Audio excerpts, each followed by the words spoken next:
President, I'm sure you've heard about this Supreme Court ruling concerning the controversy over whether or not the deputy speakers can vote. What do you make of the decision so far?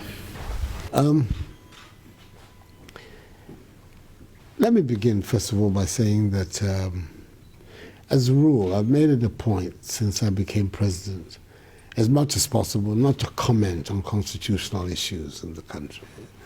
I think people who are students of our constitutional law, our constitutional jurisprudence, are very much aware of the role that I played when I was a barrister in helping define some of its basic principles of interpretation.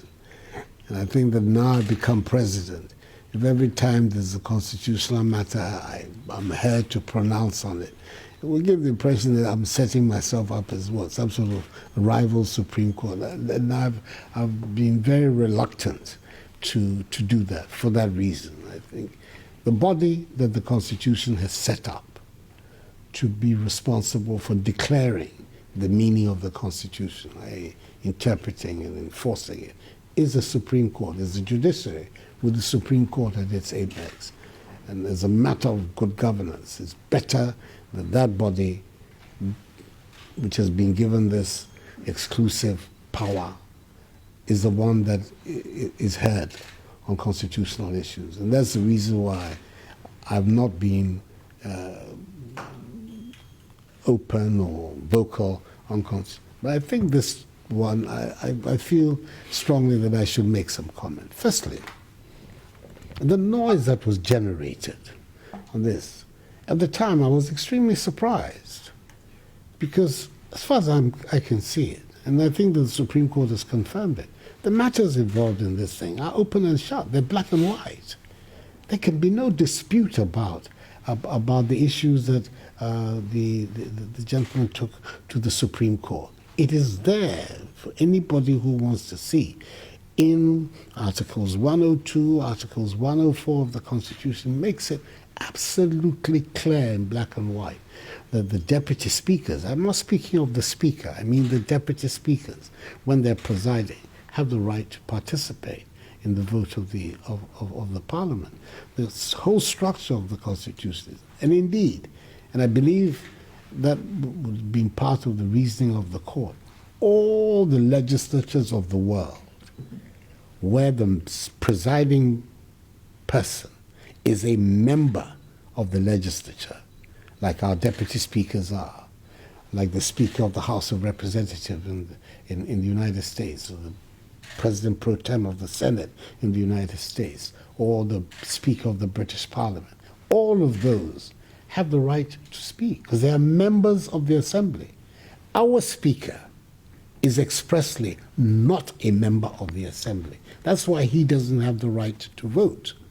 In fact, he really ought not even to participate in the deliberations of the House. He's a referee, making sure that the debate is conducted properly and that the rules of procedure, the orders of the House are complied with. That's his role. But he ought, strictly speaking, not to be part of the proceedings of the House. That is not the case with the deputy speakers. And that matter is transparent on the face of our Constitution. Indeed, even the presiding members of our district assemblies, they have the right to vote. Look at the district assembly law, because they are members of the assembly. And once you are a member of the assembly, you're representing certain constituencies. If you are denied the right to vote, it will mean it is tantamount to denying the right of the people you represent to have a say in the decision of the assembly. That would not be right.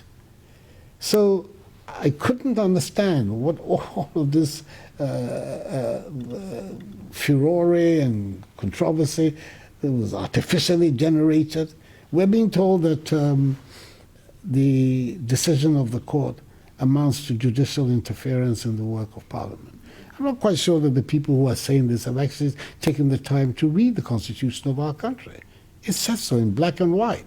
The legislative power of Parliament that is vested, of the state which is vested in Parliament, is subject to the provisions of the Constitution.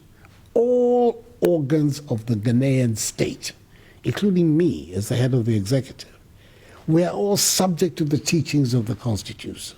There's no body in the Ghanaian state that is above the fundamental law of the land. It would lead to the very matter that we have striven so long to avoid, the concentration of power, of unregulated power in our state. We don't want that. We've had that experience before, and we brought about this constitution in order not to allow that to reoccur. So I'm astonished about how much public energy has been wasted, I would say so with the greatest of respect, been wasted in an area, on an issue where there is so much clarity. And I'm happy that the court, and I'm sure as you're aware, the Supreme Court, when it is declaring the meaning of the Constitution, and it does so unanimously, that is the most emphatic way in which the court can pronounce. And it is, I believe, a decision of 7 of the judges, and a unanimous decision declaring what the constitutional position is. I think we have an opportunity now to put this matter to rest and continue with the work of our parliament and the work of the ordering of our state. But as I say, I suspect that it is this peculiar position which we are, with this very line majority in the parliament, that has given rise to all of these disputations and people making claims that are completely beyond the teachings of the Constitution and our understanding. But now that the Supreme Court has pronounced, I think what is required is for the nation, all of us, to put that matter behind us and to do our work. To suggest that somehow or other the Parliament is beyond the scrutiny of the Supreme Court when issues of interpretation is to suggest that Parliament is a law in itself. The whole principle of judicial review was developed by the judges, both in America and in England, to be able to check the activities of Parliament. Indeed, in our own country, the first major constitutional case which looked at the work of Parliament was in the case Tufo and the Attorney General, where the act of Parliament, the decision of the Parliament to subject the then Chief Justice, the late Frederick Kwesi Apalu, to a vetting process in Parliament, had been expressly forbidden by the Constitution. And that is the reason why Dr. Maku Tufo, the late Dr. Maku Tufo, unfortunately late, took the matter to the Supreme Court. And the Supreme Court made it quite clear that all the activities of all the institutions of our republic that impugn, that violate the Constitution, are subject to the powers of the court and to the declarations of the court. Me, I want to repeat it, President, head of the executive, I am subject to the Constitution and to law. I cannot set myself above it. Everybody has his remit, but those remits are subject to the operations of the Constitution. And I'm happy that the Constitution has been so declared in such an emphatic manner by the Supreme Court. Let's support the Supreme Court to continue to do its work. And I'm hoping that I'll not have an occasion again to pronounce on constitutional matters. Thank you very much, Mr. President. Thank you very much indeed. Yeah.